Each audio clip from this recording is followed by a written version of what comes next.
di Dedela TV. Sebelumnya, Assalamualaikum warahmatullahi wabarakatuh. Hai teman-teman, halo semua, apa kabar? Semoga semua dalam keadaan sehat walafiat, tidak kurang suatu apa. Seperti yang teman-teman baca di judulnya, yaitu jujur-jujuran. Apa yang akan kita bahas hari ini dan apa yang akan kita kupas tuntas hari ini, teman-teman.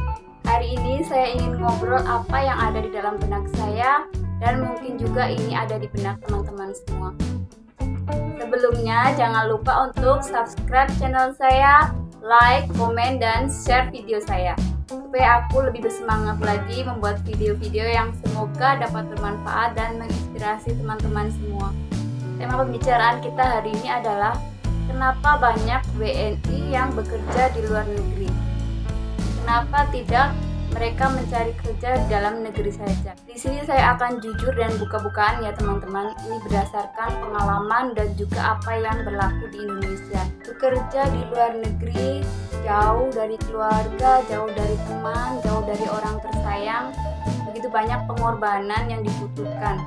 Bukan saja pengorbanan dari TKI yang pergi di luar negeri, tetapi juga pengorbanan dari pasangan dan keluarga yang ditinggalkan. Karena TKI bekerja dalam tempo waktu yang lama, bervariasi, 1 tahun, 2 tahun, 3 tahun, bahkan ada yang sampai belasan tahun. Walaupun dapat pulang ke Indonesia untuk bercuti, tetapi waktunya sangat terbatas dan juga biaya serta pengorbanannya juga harus ekstra. Berikut adalah alasan-alasan kenapa WNI memilih untuk bekerja sebagai TKI di luar negeri. Mungkin alasan-alasan ini kurang atau tidak tepat untuk teman-teman.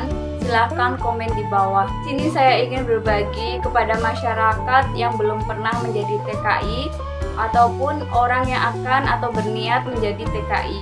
Karena menjadi TKI itu memang adalah pilihan yang kita tentukan. Tentu saja dengan berbagai pertimbangan. Yang pertama adalah menjadi TKI atau bekerja di luar negeri, syaratnya mudah. Tidak harus berpendidikan tinggi, tidak harus memiliki pengalaman kerja, fisik tidaklah utama asalkan masih mampu bekerja dan sehat. Fisik bukan utama, mohon maaf sekali, maksudnya adalah fisik harus lengkap, normal.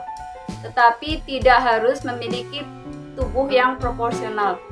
Bukan tidak ada perusahaan atau majikan yang membutuhkan tenaga kerja dengan syarat badan yang proporsional atau memiliki standar tertentu. Tetapi apabila teman-teman tidak memiliki standar kriteria tersebut, maka teman-teman bisa memilih pekerjaan yang lain.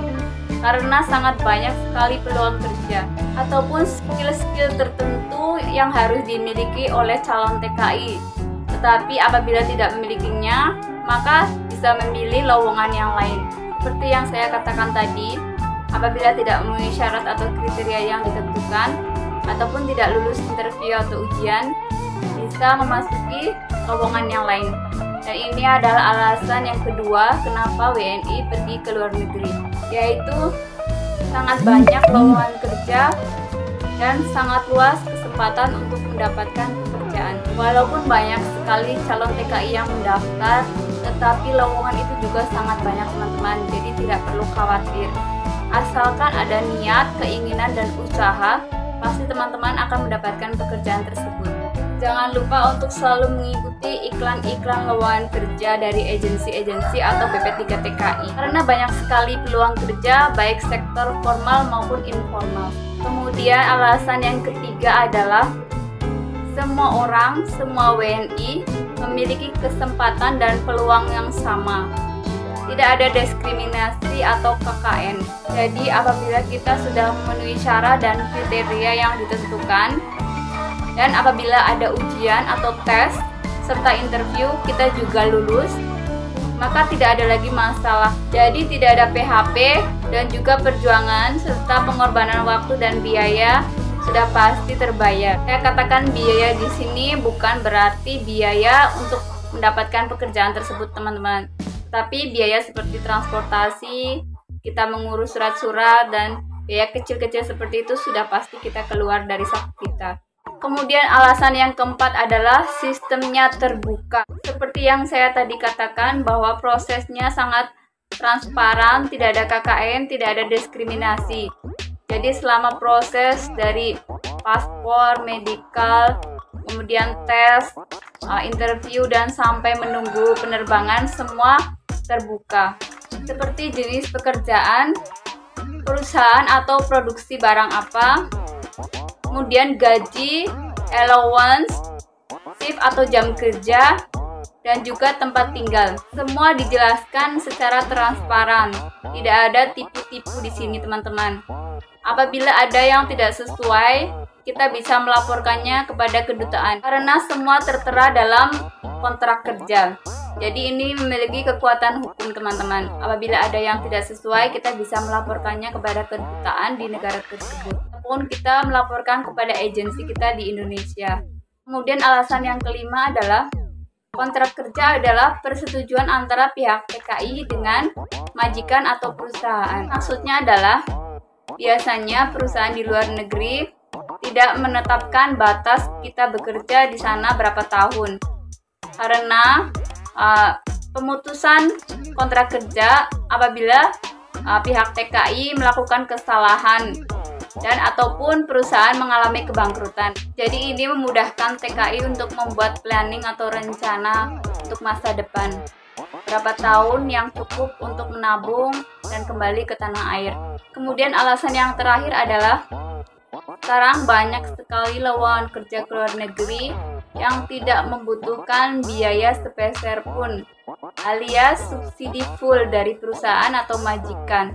Bahkan pengalaman saya yang terdahulu, karena agensi mengambil sedikit biaya, maka perusahaan saya mengembalikan sepenuhnya uang saya. Mungkin teman-teman yang bekerja di sektor formal tahu bahwa kita di sana dilindungi oleh sebuah organisasi yang bernama Impact.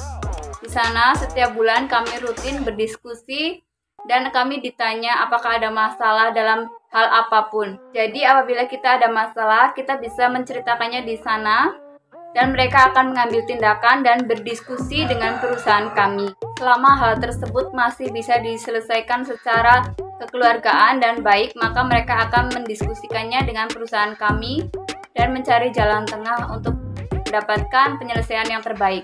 Saya ingin menegaskan di sini bukan kaleng-kaleng ya teman-teman. Betul-betul kita diperjuangkan, betul-betul kita didengarkan aspirasinya. Komite ini dari Indonesia dan juga dari perusahaan tempat kita bekerja.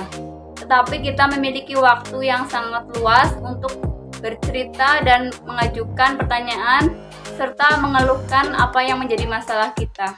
Bahkan mereka juga memberikan nomor telepon yang apabila sekiranya kita tidak sanggup atau tidak mampu menceritakannya ke publik, maka kita bisa menceritakannya secara pribadi. Dan kita jangan khawatir karena data diri kita dirahasiakan dan nasib kita betul-betul diperjuangkan.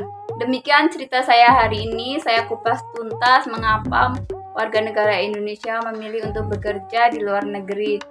Ini berdasarkan pengalaman saya dan betul-betul apa yang terjadi di lapangan. Di sini saya menceritakan pengalaman saya sebagai TKI dalam sektor formal dan melalui jalur yang legal. Apabila teman-teman memiliki pandangan dan pendapat sendiri, tolong ceritakan di kolom komentar. Semoga video ini bermanfaat dan saya mohon maaf yang sebesar-besarnya apabila apa yang saya sampaikan tidak sesuai atau ada kata-kata yang kurang berkenan. Saya sangat berterima kasih dan sangat mengapresiasi dukungan dari teman-teman semua. Jangan lupa untuk selalu mendukung saya dengan cara subscribe, like, komen, dan share. Terima kasih. Assalamualaikum warahmatullahi wabarakatuh.